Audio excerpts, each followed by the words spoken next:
What's going on, guys? My name is Levin, and today I'm going to be removing the right side radiator fan on my 2003 Honda Civic. Here you guys can see that it's not even on there. It's just like flapping around, and when you turn the car on, honestly, it doesn't even spin around. It doesn't rattle or anything. It's just completely dead. So today I decided to go ahead and might as well replace it right now that the engine is off. I'm sure you could probably do it with the engine on. It would just be a lot more uncomfortable since there would be less space. So I decided to just go ahead and do it now since I basically have to do it anyways. So this should be an easy replacement, a removal and install. There should really be like 3 bolts, but as per usual with this car, because it's old and all rusted, sometimes that's not the case, and I believe that might be the same case with this one too. So from what I understand, there's only 2 bolts up here on top that hold on the actual assembly onto the car. I think it actually bolts onto the actual radiator, and then it just has 2 like pins on the bottom where it just sits on. And other than that, the only other bolt that I think I need to remove is actually for the excess coolant that goes onto that reservoir. I've tried to remove it before. I didn't continue doing it because it didn't want to budge and I thought I was gonna break it. But I think for this, because it actually sits on the actual fan assembly, I will have to remove it, so then I can go ahead and take this off and then put it on the new one. So we'll go ahead and see. Hopefully it does not break, and if it does, well, then I'm gonna have to go ahead and bring out the drill and try remaking the hole for the bolt that I would have to go ahead and put on. But yeah, this time I actually learned my lesson from the last time buying all of the cheaper engine and transmission mounts. I actually went ahead and went with a more known name brand. So this is supposed to be, Denso. I've heard a lot. I'm pretty sure I've bought parts from them before. I'm pretty sure most auto parts stores have those that have that brand, so it sounded very familiar. So I thought, I mean, it shouldn't be that bad, and hopefully it lasts a while and I don't have any electrical issue, because that was one of my concerns with a cheaper one.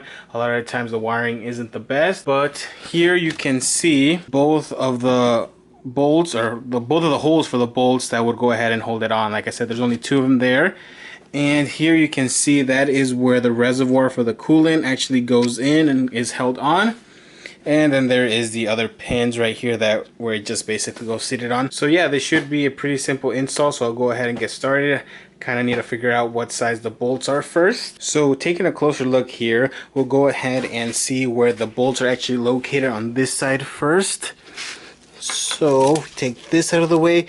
There is one of the bolts. I've actually put penetrating oil on all of these bolts already. There's that one right there. That's the one all the way on the left hand side. And if we go to the right hand side, the next one here, you can see that is the only bolt that should be holding on to the reservoir right there. And a little bit behind it, might be a little bit difficult to see, but actually like right behind it, maybe right there. It's dark, so you might not be able to see it, but right here where my finger's at is the other bolt that holds on to the radiator. Not the radiator, but the fan assembly. I also went ahead and figured out that they all seem to be 10mm bolts, so that should make it easy. You should only need 1 socket. I decided that if they're gonna break regardless. So I think I'm just gonna go ahead and use the impact wrench to just go ahead and send it. Go ahead and just take them off as fast as possible, and hopefully with some of the vibration it might help break the one or the other. It's either gonna help break up the rust bond that it has, or it's just gonna break the bolt. I probably wouldn't recommend doing this, especially with the impact wrench, because 10mm bolts are quite small. But like I said, I'm kind of feeling like they're gonna break regardless, so I decided might as well go ahead and get it done quick and easy. So because my engine is also right here in front of the car, I'm not able to kind of fit through here, so it might be an awkward angle, but I will try to go ahead and show you guys as I go ahead and remove the bolts. So just gotta go ahead and align this one up here.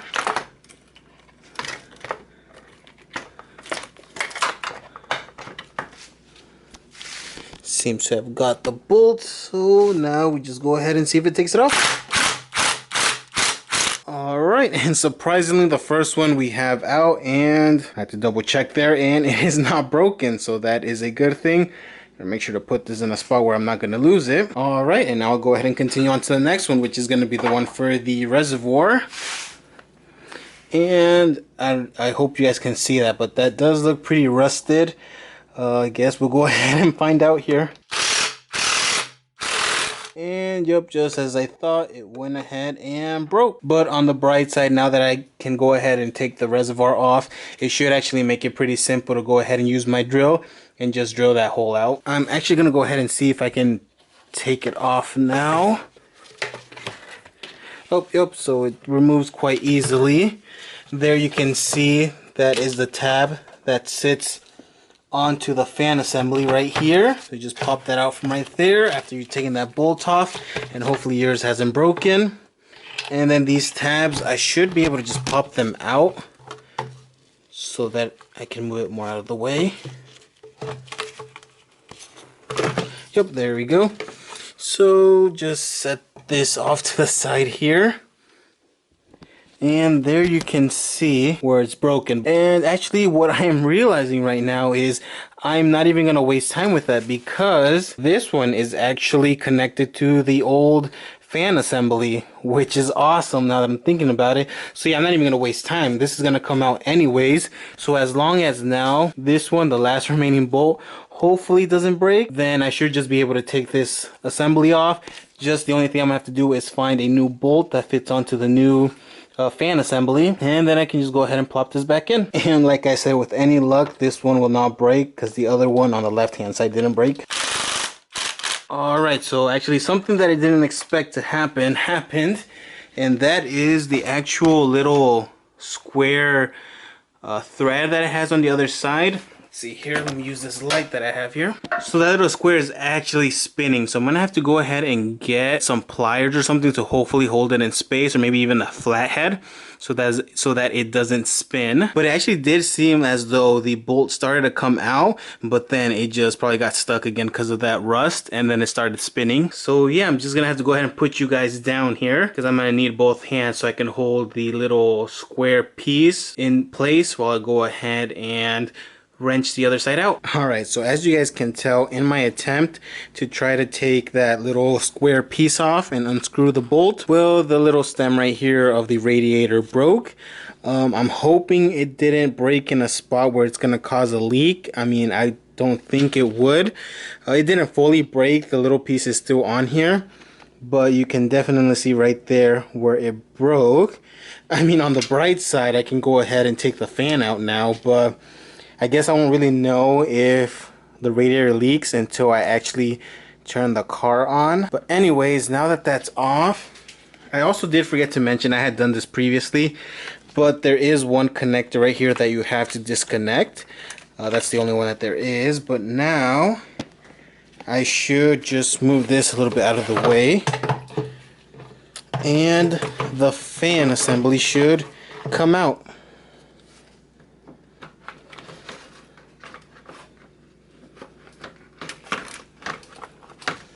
And it is getting stuck right here. We just have to, I'm guessing, slant it a little bit for it to come out.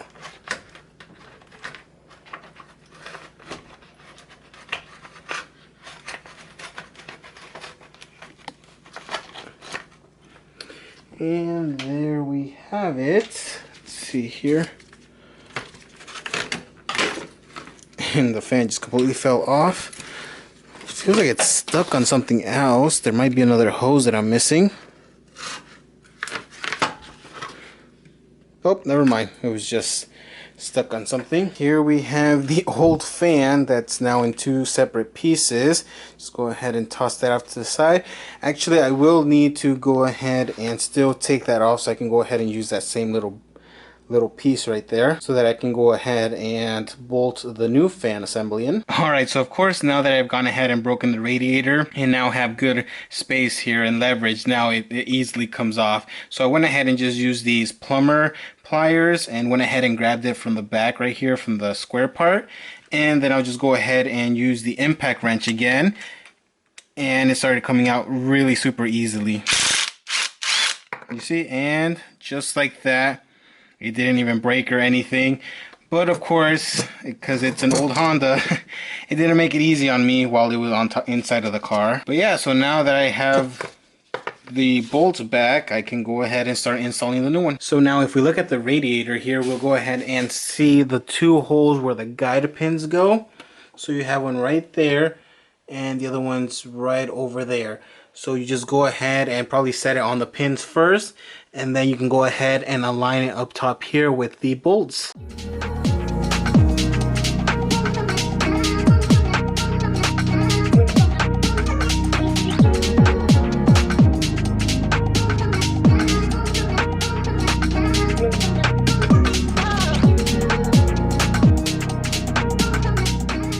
Alright, I've gone ahead and seated the fan onto the two guide pins. So now I'll just go ahead and get one of the bolts and go ahead and screw it down. Alright, so I've gone ahead and bolted down both of the bolts. Here's the one on the left side, and there is the one on the right side. I didn't go ahead and tighten them that much all the way down for the same reason that if for whatever reason I need to take this off or someone else needs to take this off, they're not going to be super stuck on there, causing the little square pieces to go ahead and start rotating and making it a lot harder for it to come off. So there's that one. That's the one that was still in there.